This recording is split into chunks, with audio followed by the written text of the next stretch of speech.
Assalamualaikum warahmatullahi wabarakatuh. Selamat siang Bu Emil, apa kabar hari ini? Waalaikumsalam warahmatullahi wabarakatuh. Alhamdulillah baik Pak. Gimana Bapak? Sehat kan? Alhamdulillah saya juga sehat. Alhamdulillah tidak kurang sesuatu pun. Nah gini Bu, 3 hari yang lalu kan saya sudah menyampaikan kepada Ibu Emil kalau saya mendapatkan tugas untuk melakukan supervisi di kelas gitu ya. Nah untuk supervisi akademik ini ada 3 tahapan nih.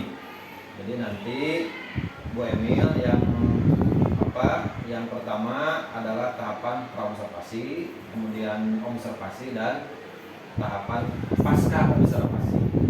Nah di tahapan siang hari ini kita akan melaksanakan tahapan praobservasi. Jadi di mana harapan kita sama-sama di siang hari ini dapat berdiskusi, bertukar pikiran terkait kesiapan Ibu Emil untuk melaksanakan supervisi. Nah, juga pelaksanaan supervisi ini nantinya berjalan dengan lancar, tidak ada hambatan. Dan juga untuk meningkatkan kemampuan Bu Emil ya dalam akademik, pengetahuan serta pengalaman Bu Emil dalam proses pembelajaran. Nah, untuk membuka percakapan ini kita boleh saya tahu nih, apa harapan Bu Emil dari pertemuan kita siang hari ini? Sebelum ke harapan mungkin Pak, sebelumnya saya sangat senang sekali mungkin bisa bekerja sama dengan Bapak. Nah, kemudian untuk harapan yang ingin saya capai mungkin semoga dalam supervisi ini bisa meningkatkan kompetensi saya dalam belajar, juga dalam mengatur bagaimana nanti pembelajaran dimulai gitu. Oh ya. Baik ya. Jadi tujuan kita siang hari ini itu untuk berdiskusi terkait persiapan Bu Emil dalam pelaksanaan supervisi nantinya. Nah, kalau boleh saya tahu nanti Bu Emil akan menyampaikan tentang materi apa?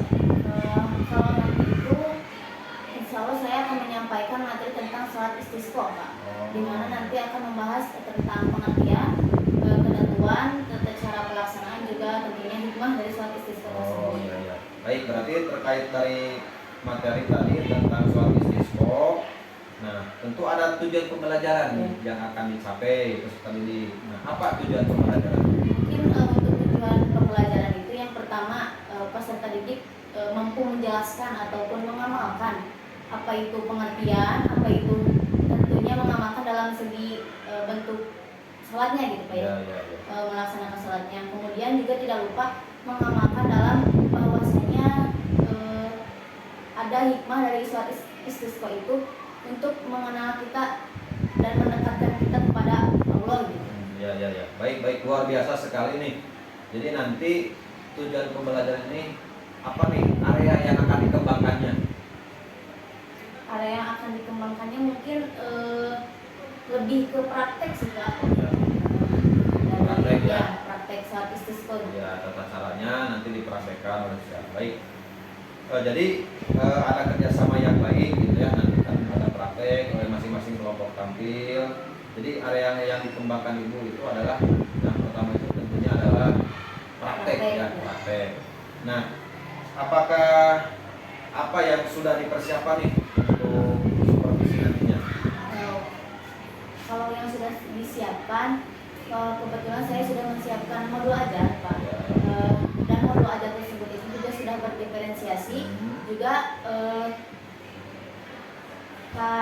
dan juga iya gitu Pak. KSI juga tidak lupa. Budaya positifnya juga. Iya. Nah, ya baik. Alhamdulillah kalau begitu nih di RPP atau di modul ajar ini yang dibuat ini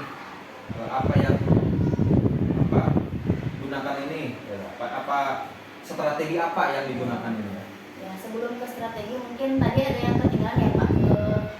Saya juga menyiapkan LKPD dari modul ajar tersebut gitu untuk pembelajaran nanti. Nah, masuk ke strategi, saya akan menggunakan mungkin sebelumnya di kelas mungkin ada 3 kelompok siswa ya Pak. Ada yang masuknya ke kriteria auditori, visual, dan kinestetik. memberikan sebuah gambar atau poster gitu, supaya bagaimana peserta itu dapat terpantik oleh poster tersebut. Kemudian untuk visual, untuk visual mungkin saya akan memberikan sebuah video pembelajaran. Oh iya. Dan untuk kinestiknya, karena mereka yang masuk kriteria kinestik itu aktif dan luar biasa ya Pak, jadi mereka akan melakukan sesuatu praktik langsung bagaimana tata cara sholat istisqa tersebut gitu. Mungkin seperti itu. Baik. Jadi Ibu sudah menggunakan pembelajaran diferensiasi ya dengan gaya belajar siswa yang berbeda-beda. Ya. Luar biasa sekali. Rasanya saya sudah tidak sabar nih ingin melihat pembelajaran Bu Emil. Nah, setelah saya mendengar persiapan dari Bu Emil, kemudian strategi yang disampaikan sampai alat peraga untuk pembelajaran berdiferensiasi, ini kapan kita akan melaksanakan proses pembelajaran tersebut? Dari rencana pembelajaran yang saya buat, mungkin pembelajaran ini akan dilaksanakan pada hari Senin. Oh iya. Baik. Jadi besok hari Senin saya akan datang ke kelas Ibu untuk melakukan supervisi kelas. Nah, saya juga akan melihat hal apa saja yang terjadi dalam kelas itu. Kemudian setelah itu Ibu melakukan kegiatan pembelajaran. Setelahnya kita akan melakukan percakapan kembali ya pasca observasi yang nanti akan didampingi oleh Bapak pengajar praktik. Nah, sebelum kita akhiri nih, apa yang Ibu dapatkan dari percakapan tadi? Yang saya dapatkan mungkin Pak ya, saya mendapat gambaran untuk bagaimana pembelajaran saya besok akan dimulai gitu, termasuk model, strategi pembelajaran dan juga media pembelajaran yang akan saya nanti berikan kepada siswa gitu. Baik. Terima kasih atas waktunya dan sudah bersedia untuk berbincang-bincang dengan saya di peserta observasi ini. Sampai bertemu di kegiatan observasi kelas ya besok Senin. Terima kasih. Assalamualaikum warahmatullahi wabarakatuh. Bisa mengikuti pelajaran seperti halnya yang kita lakukan hari ini. Baik anak-anak.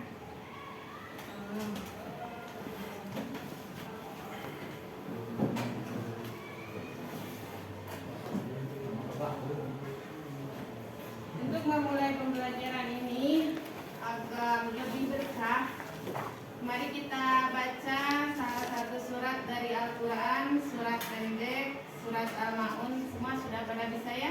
Bisa. Dimulai aja. Bismillahirrahmanirrahim. Ar-ra'aitalladzi yukadzibu bid-din fadzalika alladzi yad'ul yatim wa la yahuddu ala ta'amil miskin fawailul lil musallin.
3 tepuk ya.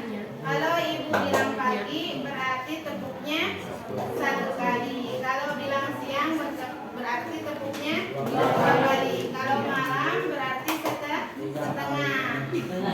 Berarti setengah. Jangan sampai ada suara karena malam waktunya kita tidur.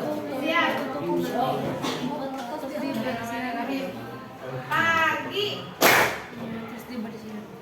siang, pagi, malam. Masih ada yang belum siap belajar. Siap konsentrasi ya, konsentrasi sebelum kita belajar agar kita mendapatkan fit dalam pelajaran. Mulai pagi, malam. Satu kali lagi. Pagi, siang, pagi, malam. Alhamdulillah berarti kita sudah siap. Berarti kita bisa mulai pelajaran pertemuan terakhir dari bab 4, yaitu tata cara sholat berjamaah atau tata cara sholat jenazah. Kalian tahu apa itu jenazah? Mayat. Setelah itu ibu akan sedikit mengulas sebelum kalian melakukan praktek. Kalian yang melakukan prakteknya lalu dinilai sama kelompok lain dan sholat jenazah di bab 4. Pengertian sholat jenazah yaitu sholat jenazah adalah sholat yang dikerjakan untuk jenazah muslim dengan 4 kali takbir tanpa ada ruku dan sujud. Ibu cukup mengulas saja. Terus hukum sholat jenazah fardu kifayah. Seperti hanya di sini dijelaskan, fardu itu ada 2, ada fardu ain dan ada fardu kifayah. Nah, sholat jenazah masuk di kelompok fardu kifayah. Artinya kewajiban yang ditujukan kepada banyak orang.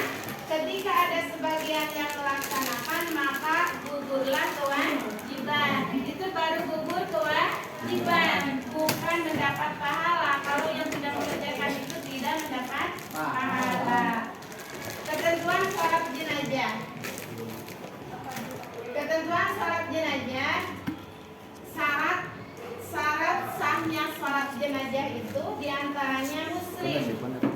Kalau bukan muslim, baik yang meninggal atau yang sholat, baik si jenazah itu atau kita yang mau sholat, syaratnya harus muslim. Yang kedua, memenuhi syarat sahnya sholat, tempatnya, pakaiannya, dan menutup aurat. Jadi harus suci tempatnya, dan yang sholat harus menutup aurat. Yang ketiga, jenazah harus sudah dimandikan dan dikafani. Jadi harus sudah bersih. Yang terakhir, jenazah diletakkannya di depannya sholat, tidak di belakang, kecuali kalau jenazahnya jauh, di gaib, dalam arti gaib. Ya, untuk itu yang kita praktekkan sekarang yaitu rukun atau tata cara sholat jenazah. Silakan dipahami oleh kalian. Yang pertama, niat dihafalkan. Niat ya untuk laki-laki dan niat untuk perempuan. Untuk laki-laki, usolli ala hadal mayyiti arba'at takbiratin fardu kifayatin makmuman lillah. Untuk perempuan, usolli ala hadihil mayyitati arba'at takbiratin fardu kifayatin makmuman lillah. Bisa semua? Ibu hanya sebatas seliwer sakedapnya upami saus Sunda mas saliwat menjelaskannya. Nanti kalian menggali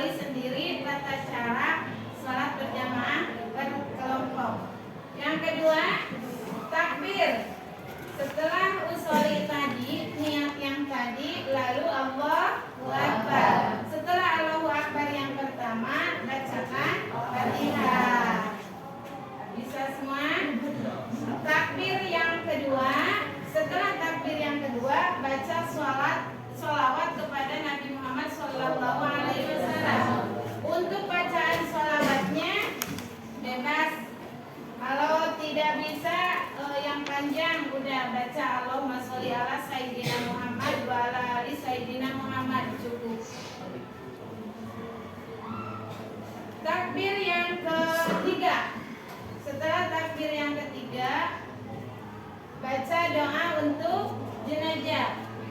Allahumma ighfir lahu warhamhu wa'afihi wa'fu anhu. Bisa diulang? Allahumma ighfir lahu warhamhu wa'afihi wa'fu anhu. Satu kali lagi. Allahumma ighfir lahu warhamhu wa'afihi wa'fu anhu. Bisa ya? Kalau nanti kalian ke depan kalian pasti bisa ya. Sesudah takbir keempat, kita mendoakan kepada jenazah tersebut. Allahumma la tahrimna ajrohu wa la taftinna ba'dahu wa ghfir lana wa lahu. Allahumma la tahrimna ajrohu wa la taftinna ba'dahu wa ghfir lana wa lahu. Nanti kalau praktek boleh ibu slide-nya doa sambil lihat ya Pak ya. Kalian sambil belajar. Berarti untuk itu ibu mendemokrasikannya cukup untuk pelajaran ini. Kalian boleh ngumpul sama kelompok kalian masing-masing.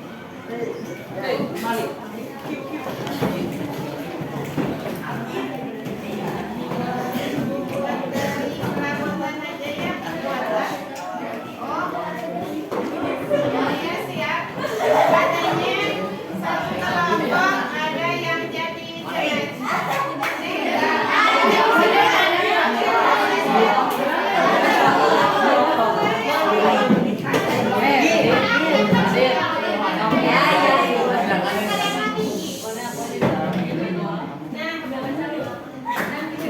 Untuk melihat kalian memahami atau tidak yang kalian sudah pelajari di tempat pertemuan ini, di tempat kalian silakan berkelompok, silakan punya buku tulis masing-masing, satu kelompok satu, dan kalian tulis dulu sembari menghafal dan berdiskusi tata cara sholat jenazah.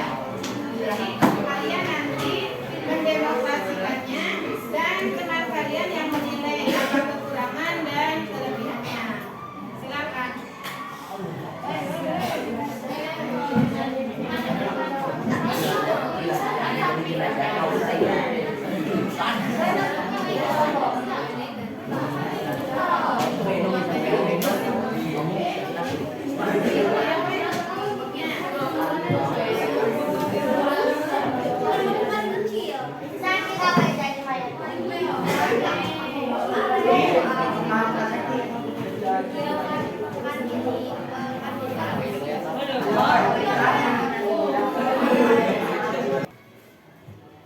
Assalamualaikum warahmatullahi wabarakatuh, Ibu Emil.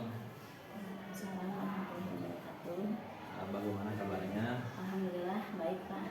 Terima kasih sudah menyempatkan waktunya untuk kita berbincang-bincang percakapan pasca observasi, dan kemarin kita sudah melaksanakan observasi di kelas ya.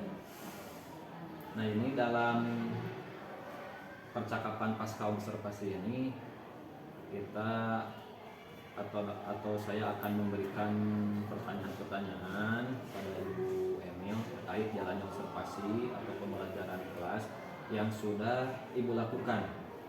Dan ini bertujuan untuk mengevaluasi ya sejauh mana proses pembelajaran yang sudah Ibu lakukan. Baik. Untuk yang pertama, Ibu bagaimana nih perasaan Ibu terkait dengan jalannya kegiatan observasi kelas yang sudah berlangsung? Izin menjawab mungkin ya Pak. Mungkin perasaan saya karena belum terbiasa observasi ataupun di supervisi, mungkin sedikit agak gugup ataupun tegang ya. Namun alhamdulillah sejauh ini sudah berlancar dengan baik. Alhamdulillah sudah berjalan dengan baik. Nah, jadi Ibu bisa diceritakan kembali nih Bu, area yang dikembangkan di dalam kelas, kemudian langkah-langkah pembelajaran apa yang Ibu lakukan dalam pembelajaran. Ya. Mungkin untuk yang dikembangkan oleh saya yaitu literasi dan juga kegiatan kolaborasi siswa ya Pak. Dan untuk langkah-langkahnya yang pertama mungkin saya membuat RPP ataupun modul ajar yang berdiferensiasi dan juga terintegrasi KSE gitu. Kemudian saya juga membagi kelas di mana siswa itu dibagi menjadi sesuai dengan apa yang mereka minat yang mereka punya gitu. Dari kelompok. Ya, dari kelompok. Baik. Jadi area pengembangannya ada pada kegiatan literasi, kemudian kolaborasi siswa ya. Nah, gini menurut Ibu nih, sejauh mana area pengembangan yang sudah Ibu sampaikan ketika observasi, apakah sudah berhasil dilaksanakan sesuai harapan Ibu atau tidak? Menurut saya Pak, mungkin alhamdulillah sejauh ini itu sudah berjalan dengan baik. Namun sedikit banyaknya tentu pasti ada kekurangan apa yang sudah saya sampaikan kepada siswa-siswa. Ya, alhamdulillah ya sudah berjalan dengan baik walaupun memang masih ada kekurangan. Nah, menurut Ibu kendala apa saja yang Ibu hadapi saat melakukan proses pembelajaran? Mungkin yang kendala yang saya hadapi waktu observasi kemarin itu Pak, yang pertama itu siswa kurang aktif gitu ya. Masih ada yang kurang aktif, dan yang kedua juga dalam manage waktunya. Itu mungkin yang kendala yang saya punya gitu Pak. Nah, itu mengapa ini hal itu bisa terjadi Bu? Jika untuk siswa yang kurang aktif, ada tuh sebagian siswa yang saya tanya juga kenapa gitu kan. Alasannya tuh ada yang belum sarapan, ada juga yang masih kekurangan jam tidur gitu karena biasa nih siswa-siswa itu suka gadang gitu kan. Nah, namun untuk manajemen waktu saya juga kan mengajar karena waktu tidak terasa berjalan, mungkin tidak terasa sudah berbunyi bel gitu, bel istirahat. Itu mungkin untuk manajemen waktunya Pak. Ya. Nah, dengan adanya kendala-kendala tersebut, kira-kira solusi apa nih yang Ibu tepat ya menurut Ibu dalam menangani masalah tersebut nih? Baik, untuk solusi mungkin yang pertama karena banyak yang kadang nggak sarapan di rumah gitu. Mungkin solusinya saya itu menyuruh kepada mereka untuk sebelum berangkat sekolah itu untuk sarapan terlebih dahulu. Pun saya juga memberitahu mereka sebelum bubar sekolah, biasanya saya juga menyampaikan hal tersebut gitu. Namun untuk manajemen waktu mungkin saya akan dalam pembelajaran nanti saya akan misal contoh siswa itu sedang dijalankan diberi tugas oleh saya tugas ini, namun sambil diberi waktu juga agar supaya nanti bisa termanage waktunya. Baik. Jadi Ibu akan mengingatkan kembali kepada siswa untuk tentu pentingnya sarapan gitu ya. Nah, sebelum berangkat sekolah, kemudian menyepakati durasi waktu dalam pengerjaan tugas bersama siswa. Baik, dan ini semoga bisa terrealisasi dalam melaksanakan pembelajaran yang lebih baik ya, dan sesuai dengan apa yang Ibu harapkan. Jadi kalau boleh saya tahu nih, kapan Ibu bisa melakukan mau melakukan yang telah direncanakan tadi gitu? Untuk yang telah direncanakan tadi, yang pertama itu yang sarapan, yang sebelum berangkat sekolah itu sarapan dulu kan ya Pak. Mungkin rencananya itu yang tadi saya sebutkan, sebelum bubar sekolah itu saya umumkan terlebih dahulu bagaimana nanti besok sebelum berangkat sekolah agar semua para siswa sarapan terlebih dahulu mungkin. Ya. Kemudian jadi tadi mengingatkan ya, kemudian setiap harinya berupaya itu manajemen waktu dengan baik gitu. Nah, baik sekali Ibu nih. Jadi terima kasih atas jawabannya. Semoga semua rencana Ibu dapat terrealisasi dengan baik sesuai harapan. Nah, sekarang saya itu akan memberikan umpan balik gitu ya, umpan balik untuk percakapan pasca observasi ini atau tentang kegiatan observasi yang sudah dilaksanakan. Baik, untuk umpan baliknya terkait kegiatan yang pasca observasi ini mungkin luar biasa sekali ya Pak, di mana saya bisa disupervisi oleh Bapak. Mungkin yang pertama juga saya sudah melakukan pembelajaran diferensiasi yang terintegrasi KSE dan juga yang sudah disusun oleh RPP atau modul ajar. Kemudian membagi gaya belajar siswa agar siswa antusias dalam belajar walaupun masih ada siswa yang kurang konsentrasi dalam pembelajaran tersebut, mungkin gitu Pak. Dan juga untuk kurangnya dalam manajemen waktu itu juga mungkin akan saya pertegaskan kembali agar supaya dalam waktu yang sudah disediakan oleh sekolah itu saya juga bisa mencapai apa yang menjadi tujuan pembelajaran tersebut. Baik. Terima kasih Ibu atas tanggapan atau percakapan ini. Rangkaian kegiatan supervisi ya atau observasi akademik, ada mulai pra observasi, kemudian juga kegiatan observasi dan juga pasca observasi gitu ya. Ini mudah-mudahan mendapat manfaat, kemudian menambah kemajuan nanti dalam kegiatan proses pembelajaran gitu. Mungkin itu saja Bu, terima kasih atas waktunya. Assalamualaikum warahmatullahi wabarakatuh. Waalaikumsalam warahmatullahi wabarakatuh.